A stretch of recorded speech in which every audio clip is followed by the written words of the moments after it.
Hello! Welcome back to my library. Today we're going to read chapter 11 of A Series of Unfortunate Events, The Bad Beginning by Lemony Snicket. Chapter 11. How pleasant that you could join us, the hook-handed man said in a sickly sweet voice. Violet immediately tried to scurry back down the rope, but Count Olaf's assistant was too quick for her.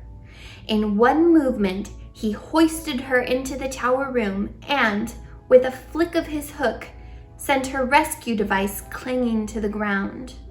Now Violet was as trapped as her sister. "I'm so glad you're here," the hook-handed man said. "I was just thinking how much I wanted to see your pretty face. Have a seat." "What are you going to do with me?" Violet asked. "I said have a seat," the hook-handed man snarled and pushed her into a chair. Violet looked around the dim and messy room. I am certain that over the course of your own life, you have noticed that people's rooms reflect their personalities. In my room, for instance, I have gathered a collection of objects that are important to me, including a dusty accordion on which I play a few sad songs, a large bundle of notes on the activities of the Baudelaire orphans, and a blurry photograph taken a very long time ago of a woman whose name is Beatrice. These are items that are very precious and dear to me. The tower room held objects that were very dear and precious to Count Olaf, and they were terrible things. There were scraps of paper on which he had written his evil ideas in an illegible scrawl, lying in messy piles on top of the copy of nuptial law he had taken away from Klaus. There were a few chairs and a handful of candles which were giving off flickering shadows. Littered all over the floor were empty wine bottles and dirty dishes. But most of all were the drawings and paintings and carvings of eyes, big and small, all over the room. There were eyes painted on the ceiling and scratched into the grimy wooden floors. There were eyes scrawled along the windowsill, and one big eye painted on the knob of the door that led to the stairs. It was a terrible place. The hook-handed man reached into a pocket of his greasy overcoat and pulled out a walkie-talkie. With some difficulty, he pressed a button and waited a moment. "Boss, it's me," he said. "Your blushing bride just climbed up here to try and rescue her biting brat." He paused as Count Olaf said something. "I don't know, with some sort of rope." "It was a grappling hook," Violet said, and tore off a sleeve of her nightgown to make a bandage for her shoulder. "I made it myself." "She says it was a grappling hook," the hook-handed man said into the walkie-talkie. "I don't know, boss." "Yes, boss. Yes, boss. Of course I understand she's yours." "Yes, boss." He pressed a button to disconnect the line and then turned to face Violet. "Count Olaf is very displeased with his bride." "I'm not his bride," Violet said bitterly. "Very soon you will be," the hook-handed man said, wagging his hook the way most people would wag a finger. "In the meantime, however, I have to go fetch your brother. The three of you will be locked in this room until night falls. That way, Count Olaf can be sure you will all stay out of mischief." With that, the hook-handed man stomped out of the room.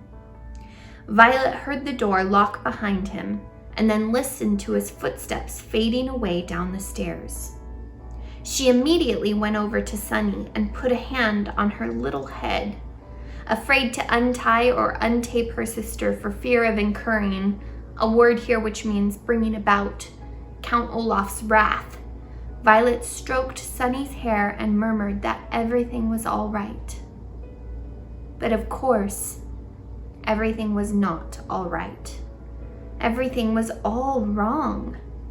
As the first light of morning trickled into the tower room, Violet reflected on all the awful things she and her siblings had experienced recently. Their parents had died suddenly and horribly. Mrs. Poe had bought them ugly clothing. They had moved into Count Olaf's house and were treated terribly. Mr. Poe had refused to help them. They had discovered a fiendish plot involving marrying Violet and stealing the Baudelaire fortune. Klaus had tried to confront Olaf with knowledge he'd learned in Justice Strauss's library and failed. Poor Sunny had been captured, and now Violet had tried to rescue Sunny and found herself captured as well. All in all, the Baudelaire orphans had encountered catastrophe after catastrophe, and Violet found their situation lamentably deplorable, a phrase which here means it was not at all enjoyable. The sound of footsteps coming up the stairs brought Violet out of her thoughts, and soon the hook-handed man opened the door and thrust a very tired, confused, and scared Klaus into the room. "Here's the last orphan," the hook-handed man said. "And now I must go help Count Olaf with final preparations for tonight's performance. No monkey business, you two, or I will have to tie you up and let you dangle out of the window as well." Glaring at them, he locked the door again and tromped downstairs. Klaus blinked and looked around the filthy room. He was still in his pajamas. "What has happened?" he asked Violet. "Why are we up here?" "I tried to rescue Sunny," Violet said, "using an invention of mine to climb up the tower." Klaus went over to the window and looked down at the ground. "It's so high up," he said. "You must have been terrified." "It was very scary," she admitted, "but not as scary as the thought of marrying Count Olaf." "I'm sorry your invention didn't work," Klaus said sadly. "The invention worked fine," Violet said, rubbing her sore shoulder. "I just got caught, and now we're doomed.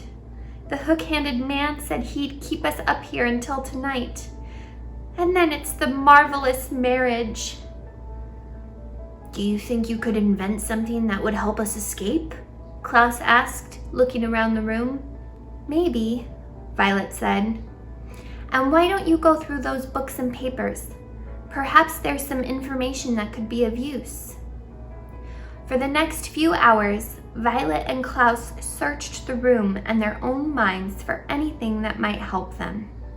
Violet looked for objects with which she could invent something. Klaus read through Count Olaf's papers and books. From time to time, they would go over to Sunny and smile at her and pat her head to reassure her. Occasionally, Violet and Klaus would speak to each other, but mostly they were silent, lost in their own thoughts. "If we had any kerosene," Violet said around noon, "I could make Molotov cocktails with these bottles." "What are Molotov cocktails?" Klaus asked. "They're small bombs made inside bottles," Violet explained. "We could throw them out the window and attract the attention of passers-by." "We don't have any kerosene," Klaus said mournfully. They were silent for several hours.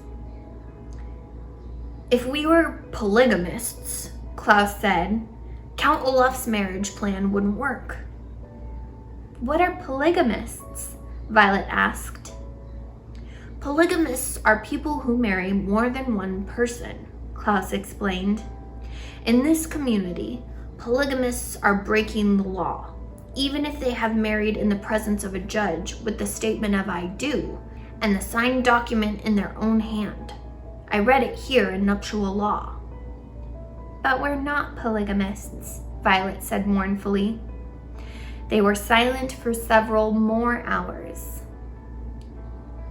"We could break these bottles in half," Violet said, "and use them as knives, but I'm afraid that Count Olaf's troop would overpower us." "You could say, 'I don't,' instead of 'I do,'" Klaus said. "But I'm afraid Count Olaf would order Sunny dropped off the tower." "I certainly would," Count Olaf said, and the children jumped. They had been so involved in their conversation that they hadn't heard him come up the stairs and open the door. He was wearing a fancy suit, and his eyebrow had been waxed so it looked as shiny as his eyes. Behind him stood the hook-handed man, who smiled and waved a hook at the youngsters. "Come, orphans," Count Olaf said. "It is time for the big event. My associate here will stay behind in this room, and we will keep in constant contact through our walkie-talkies. If anything goes wrong during tonight's performance, your sister will be dropped to her death. Come along now."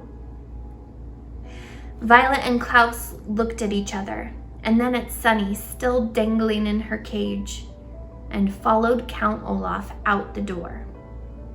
As Klaus walked down the tower stairs, he felt a heavy sinking in his heart as all hope left him. There truly seemed to be no way out of their predicament. Violet was feeling the same way, until she reached out with her right hand to grasp the banister for balance. She looked at her right hand for a second and began to think.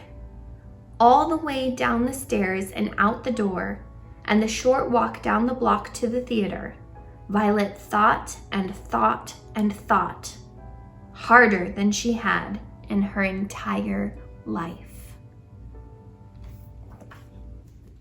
And that's the end of chapter 11. At the beginning of this chapter, we talk about how people keep things in their rooms that identify their personalities, things that are special to them. What kind of things do you have in your room? Make sure you like and subscribe so you're here for the next chapter. See you soon.